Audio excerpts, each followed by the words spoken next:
This is Lisa with Armstrong's Neighborhood Channel, and today we have two very special guests.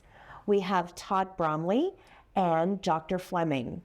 So a little bit about our guest today and why we're here. Todd is a local author, and we are going to be discussing his latest book, Depravity in the Darkness. So a little about Todd. Todd Bromley was born in Grove City, Pennsylvania, and graduated from Cockerton Junior-Senior High School in 1983.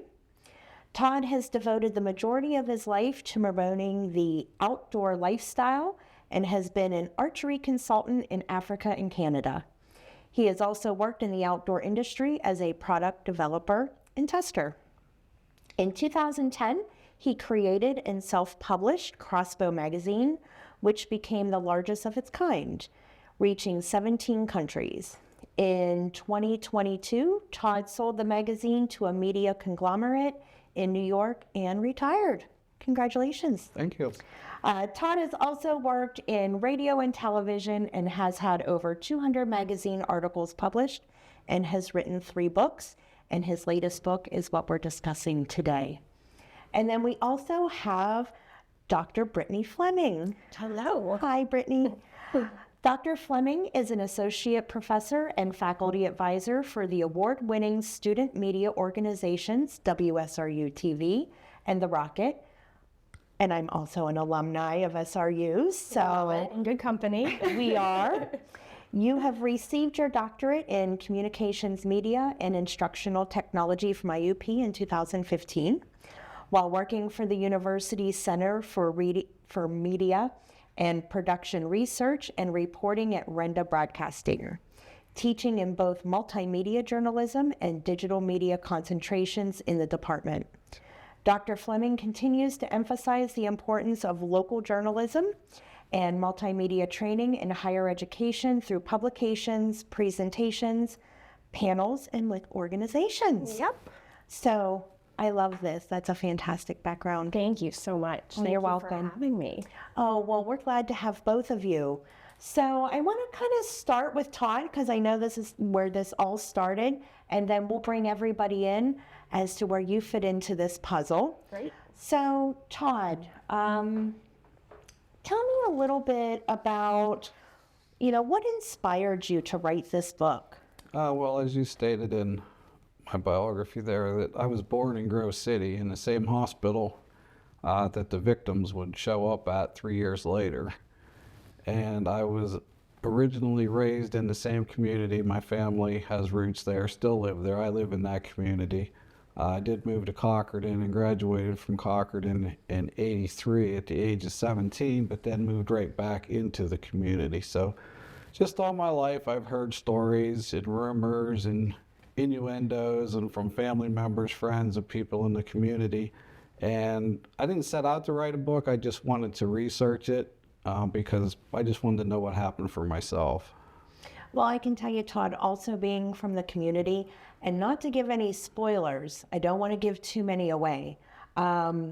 This book came at a perfect time where true crime is hitting its peak in public interest. And growing up in the area where this true crime occurred, I also heard rumors, and the older we got, the bigger they got. So I know I was grateful to have somebody take the time to get to the real facts of the book.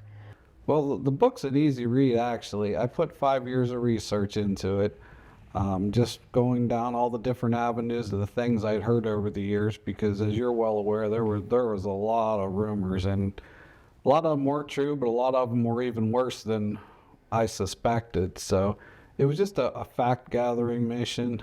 I spent 5 years gathering the information, not continuously, but off and on over 5 years. And spending time in the courthouse and the court of records and talking with people who were their friends and coworkers and things like that. But I really never had what I thought was a book material because it had been so long ago. So many people had passed on, and I didn't want to just print stuff that was hearsay. So I felt like I had enough that I could substantiate my needs of what the truth was, and just talking to people, and then people in the area who knew I had a publishing background kept pushing me, say, oh, come on, you got to put this in print, you got to write a book. So I just kept going deeper and deeper, and I was working a fundraising dinner, and it was an election year, and Mercer County Commissioner contacted me and asked if they could participate and donate to the dinner. And I said, sure. And he said, well, do you mind if I bring the Mercer County District Attorney with me as well? So I couldn't wait to meet them on that one-on-one format, and I told them what I was interested in, and they assured me that all the records and documents had been destroyed, but he would put his team on it to see what they could come up with. And lo and behold, 3 days later, he contacted me. He said, you're not going to believe this, but we have everything here. It's in boxes in the basement. So I just went into the courthouse, spent 8 hours that day scanning documents, photos, not really weeding anything out. I just wanted to get everything. So, Sure. And then from there, it was just the process of putting the story together, and I felt like I could write the book. And I also had some concerns because the one victim's father was still alive when I began this journey, and he was my biggest concern. I didn't want to put anything out there to cause harm or uncomfortableness to that family. So, and during that process, he had passed, so then I felt a whole lot better about actually publishing the book once I had the facts.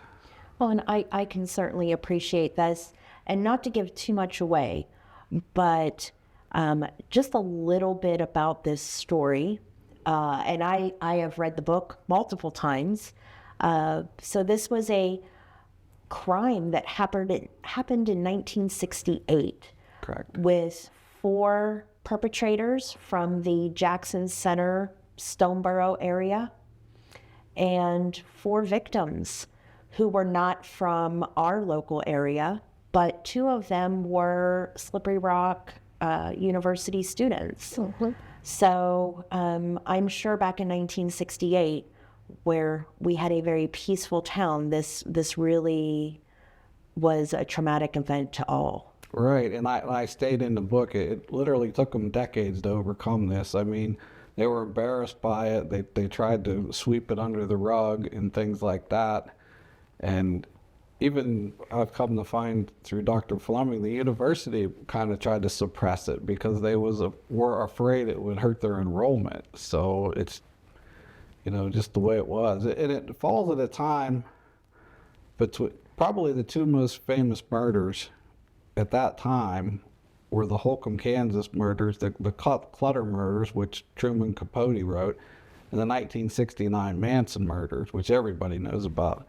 And this crime falls right between those 2, and it's just as heinous as those crimes. It really is. I mean, it involves kidnapping, assault, murder, one of the largest manhunts in the state's history up to that time, a police shootout during the capture, a prison escape. I mean, it doesn't need to be sensationalized. No. It's pretty unbelievable just the way it happened. I know with each page I was surprised. There was something new that I learned. So I know there was a lot that I learned. What did you learn while writing this book?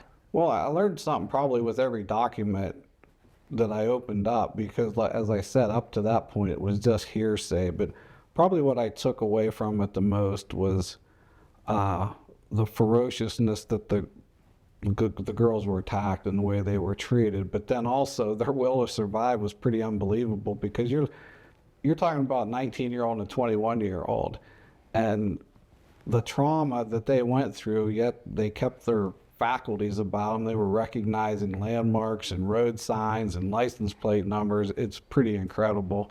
And then even the way they were treated during the trial from the defense, this was way before the Me Too movement. It just didn't seem fair at all. I think now you would probably have support groups put in place on the campuses and everything else. And this was just like another day. They were treated like, oh yeah, you endured this, but suck it up, move on. Tomorrow's another day. So that's probably what I took away from it the most, the way they were treated. Their ability to maintain their wits when their survival mechanisms kicked in, and then to overcome. I know you had written in the book that one of the landmarks that they kept referencing was I believe it was a radio tower at that time with a red flashing light at what was, I believe at the time, Foster Grading. Correct. I can remember as a child, no matter where you went in and around the area, you could see that red blinking light. And I specifically remember one Christmas Eve coming home from my grandparents' house and seeing the blinking light, which I'm sure I had seen multiple times, and saying to my mom, look, there's Rudolph. So that, when you put that in there, I know as a person from the area, as I read it, I felt like I was there every single step of the way. And when you talk about the women and their courage and their ability to recall, it blew me away. And that's pretty fascinating. It was a pretty substantial landmark for the time because the horizon was unmolested. We didn't have cell phone towers and all, there was nothing. And when you saw something like that, it was pretty incredible. Even though it was just a simple tower, it was just so out of the ordinary. Well, even looking at some of the pictures that you included in the book, the way the landscape has changed, this happened almost in my backyard. Yeah. And the way it looks today versus the pictures you put, it was quite remarkable, the difference. Now, I can tell you one thing that surprised me the most, and this was not in the book. However, Todd shared with me something I never knew. My grandfather testified in the trial that occurred. So that was surprising to me because he was a PennDOT supervisor, and Okay. there's a section in there that's very important to Absolutely. substantiating who committed these heinous crimes. But what surprised you the most, Todd? The entire thing surprised me. Like I said, every time I opened or turned a page or found a document, I just couldn't believe that it happened in our area. It was just amazing. But probably, like I said, the thing that stood out the most was just the tenacity of the two young females and their want to survive and the ability that they had to recall and things like that. That was probably the most surprising. They were pretty incredible young ladies. Well, and for some of our local viewers, the one rumor I never heard, which really wasn't a rumor, is when they escaped to a camp in Tynesta. Right. I wasn't aware of that either. And I talked to several people, and I didn't include everything in the book because there was just some stuff that wasn't pertinent and that I couldn't run down. But they were actually spotted, for your viewers that are familiar with the area, on foot in Polk, two of the perpetrators. And I've never been able to figure out why. No one knows. That's definitely en route between where they escaped from and where they were going to. So I'm sure that was during their escape. But why they were on foot in the Polk area, I have no idea. But two of them were spotted there. The FBI was notified, but they never did anything with it, or they never found them there. They went on to Tynesta through Franklin. So, Depravity in the Darkness, the title of your book. How did you come about that? What did that mean to you? Not a whole lot. It was definitely depravity. There's no doubt depravity.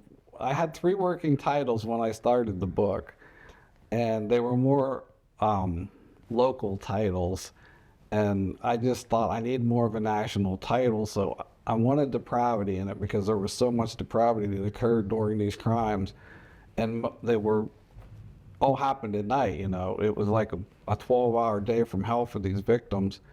I started going through titles trying to find some movie or book that was not copyrighted, which is not an easy thing to do. I come up, I'm like, oh, this is the title. Then I find out there was a book in 1942 that had that title or something, And finally, as I got Depravity in the Darkness, it was good to go. It wasn't copyrighted, so I copyrighted it. I put through the Screen Actors Guild, I registered it everywhere I could. So that's actually how I settled on the title. I had 3 working titles before that, but that's how I got to Depravity in the Darkness.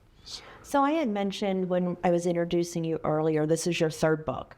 I know your first 2 books dealt more with the outdoors.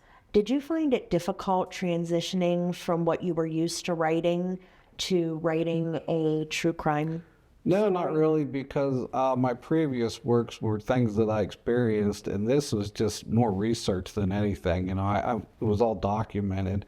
I'd like to stay in this genre for at least another book, but I would like it to be more current, where I could actually attend the trial and talk to people, because 90% of the people involved in this have passed away, from law enforcement, to the victims, to the perpetrators. And the ones that are left, memories fade and things like that. So it was difficult from that aspect. That's why I stayed strictly to the documents that came out of the courthouse, because that's what they were tried. The trial went by, and they're the truth. So that's why I stuck with that. And Dr. Fleming's able to go down some of these other avenues now and follow up with her project, which I'm really looking forward to seeing. Well, and you've just given me a perfect segue into speaking with you, Dr. Fleming. Yes. So can you just tell us, how did you meet Todd? So I would say that whenever like you had mentioned, I am an associate professor in the Strategic Communication and Media Department, and I also advise our student-run independent newspaper, The Rocket, and WSRE-TV.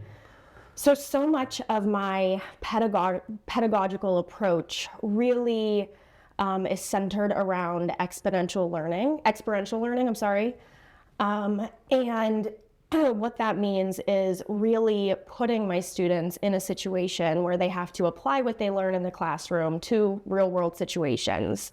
And so I'm doing that constantly with different entertainment programs and local news shows and the local newspaper. But whenever we heard about this opportunity, I couldn't have imagined a better project for my students that are really interested in investigative journalism and documentary work for them to be a part of. So Todd had sent an email, I think kind of blindly, to the department, Yep. throwing a net out, and we hooked on and met the following. I think you were away, so we met. Right. And we're like, we don't know. We didn't know. I think James and I, my student, had both ordered the book, so we had already started reading it. But it's not every day that you get an email from someone saying, "Hey, you guys interested in doing a documentary on a murder that happened in the area?" Right. So no, but as soon as we met Todd, I think your passion for the story and our passion for the project, it was just this perfect. It seemed like the excitement level was there from all parties. Yeah. It just felt right, because I've had other opportunities, to have other outlets do film work on it, but it just feels like Dr. Fleming and her crew are the people for the job. It just feels like that to me, and I like the fact that the university is involved, where the co-eds were from as well. I think that's just genuinely and it's interesting. I mean, even in the book, you'll read, and it might be confusing to viewers that don't really understand how just a state system works, but it was Slippery Rock Normal School at the time, so it was much smaller. The student newspaper existed, but in 1968, it was more, from what I understand from the history, it was more of a faculty-student joint effort. And in digging through the records, we really didn't find any reporting from the student newspaper or, like Todd had said, from the university. And so that would never happen now. Like Todd said, there would be so many programs put in place. And so it's just really interesting to see how the times have changed and policy is, in society, how it's changed. So what was your inspiration when reading the book, and how you were going to incorporate that with your students? So in our program, we touch on all areas of media production, but at the core of that is storytelling. And I was actually listening to an interview with the composer John Batiste yesterday, and he was talking about how, I'm pretty sure it was with him, someone in the interview was talking about how whenever it comes to a story, there are the facts, but in all reality is totally subjective. Mm-hmm. And so I was just sitting here and I just had this moment. I don't know if you saw me just kind of staring off blankly, but you talking about the radio tower. You see the radio tower, and until the story, it was this happy childhood memory. It brings back happy times and makes you feel good. If one of those females ever saw that radio tower again, that's a totally different story. Mm-hmm. And it's just so interesting how even being a community member, how you look at that radio tower, you look at any of the landmarks from around the area, and it's a totally different story. I know I don't look at it the same. Yeah. After reading this book. So can you just tell us a little bit about your project and how is your documentary different from Todd's approach with his book? Sure.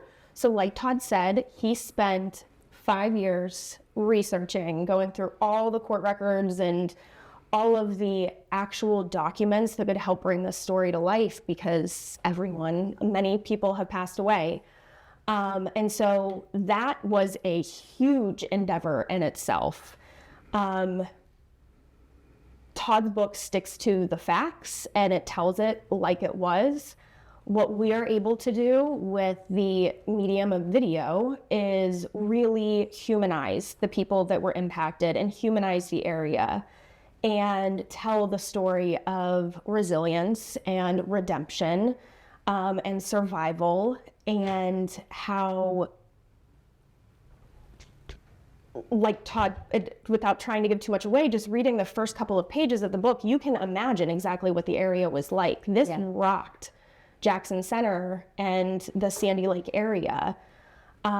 So actually talking to the people that can talk about their experiences and really paint that picture, the before and after the crimes occurred, is really what we're doing with our project. Well, and I think for both of you, because I've talked to you before, and Todd, how you wrote the book, the fact that you really kept the victims in mind.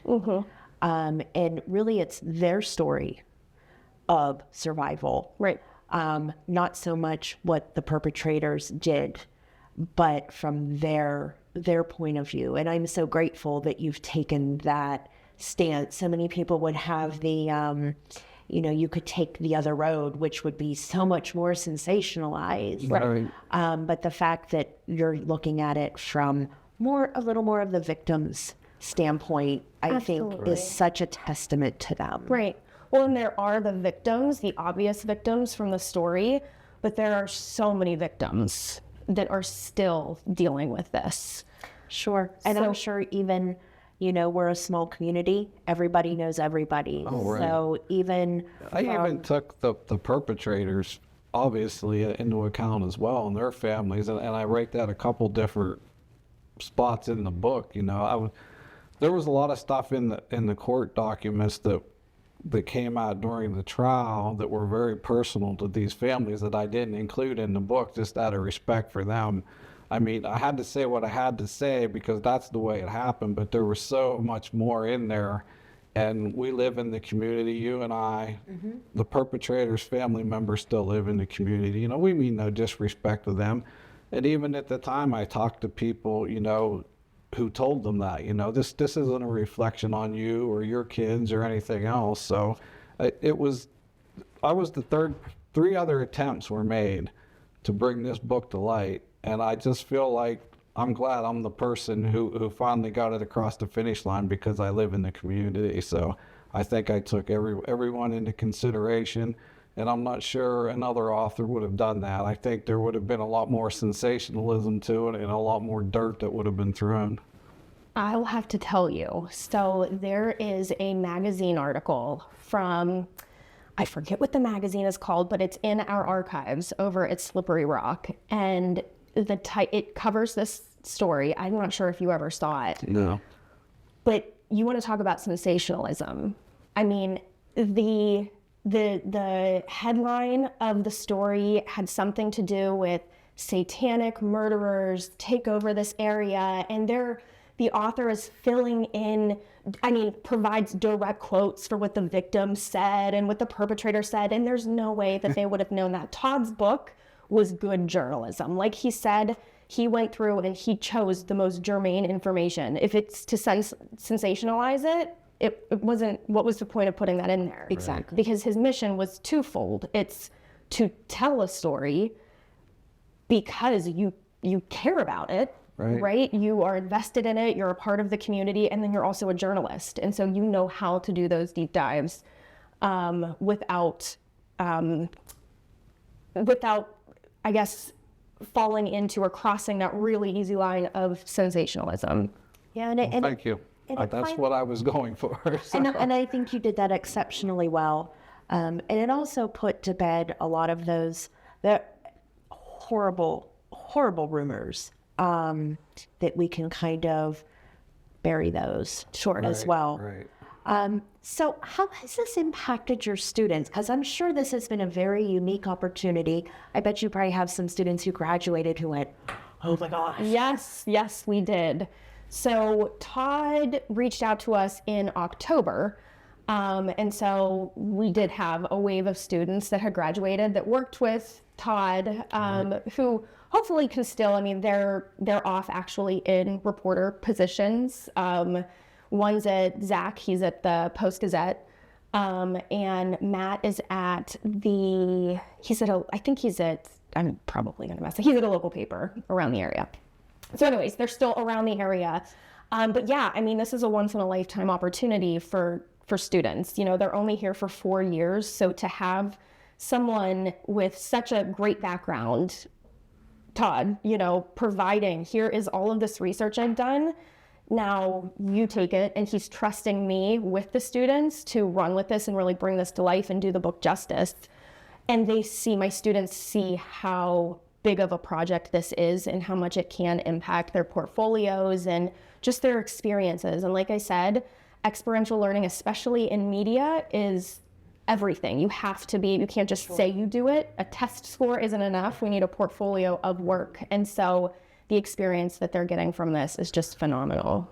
It was nice to be able to, I've been to these crime scenes over and over a 5-year period. I've been to all of them because I was working out timelines as well, because there were 4 perpetrators, there were 4 victims. You know, 2 of the girls were in the car, 2 were in the trunk, and all the perpetrators were either drunk or on drugs or both. So there were so many different timelines and different perspectives.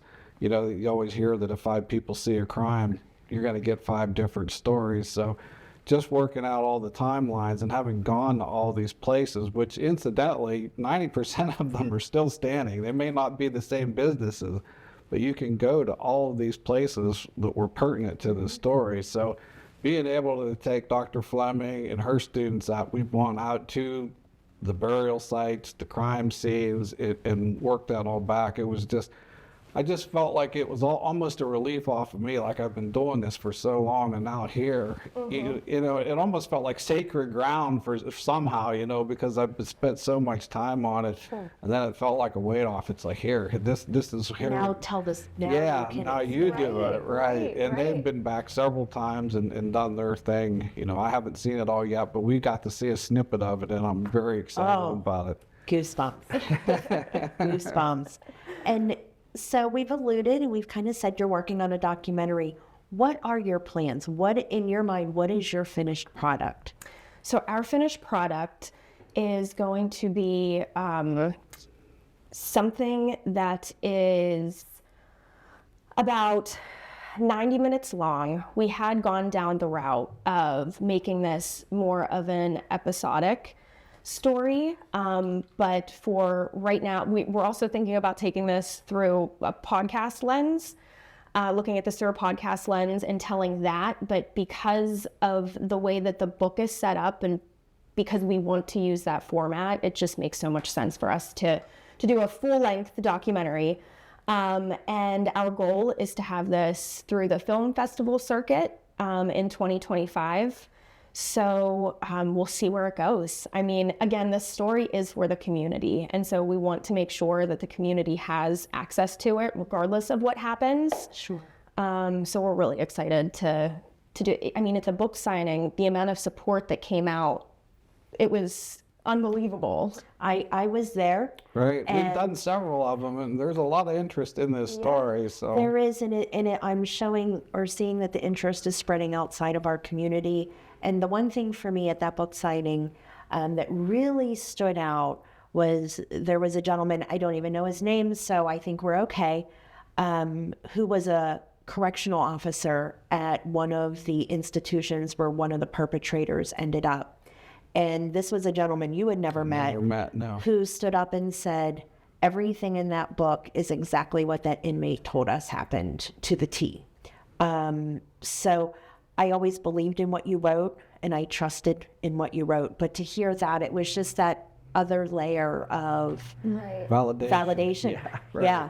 Right. So, Great. but again, I want to commend you both on really doing such a fantastic job of telling the story. It's a story that probably none of us would have ever wanted to hear, because at the end of the day, there were so many lives impacted in a negative way. But I hope out of this that it can show others how you can be resilient and how you can manage to keep moving in life, even when horrible tragedies occur. So I think through you starting this project and Dr. Fleming, your students running with this and finishing it, I think that will be a wonderful outcome. Absolutely. So Todd, if people are interested in your book, Depravity in the Darkness, how can our viewers get this? It's available on Amazon Books. Simple as that. Yeah. And I know that you can get it in paper form, Also in Kindle. in Kindle. Right. But, Will we have a audiobook coming soon? oh, Well, maybe. Maybe. Record it. We Yeah. have the ability. Maybe. I think that would be fascinating. I know when I'm driving in my car, I listen to more podcasts than music. Abs True Crime Podcast, right? I'm a true crime podcast, I will admit. I can tell you it's surpassed my expectations already. So we entered the top 50 on Amazon again last week. It just keeps, I keep thinking I'm done with it and gonna move on, but it keeps calling me back. We have more opportunities to do book signings and discussions and then newspaper interviews and things like this. So it just keeps going and going. So there's some interest in it. Well, and it's even gone global, because I know there was quite an interest in Australia. Australia was the number 2 country, yeah, next to the United States. I have no idea why, but Well, and I like bringing to light our local talent in this area. Mercer County, Crawford County, Venango County. There's certainly a lot of talent out here. And oh, we are just absolutely, good people for the happy most to talk part. about. Right. So, again, thank you both for coming here today. I really appreciate you taking the time out of your busy schedules to talk about this. But it has been an absolute pleasure. Thanks for having us. Yeah, thank you, Lisa, and thank Armstrong for the forum. You're Hope very your welcome, viewers sir. like it. Thank you. Thank you.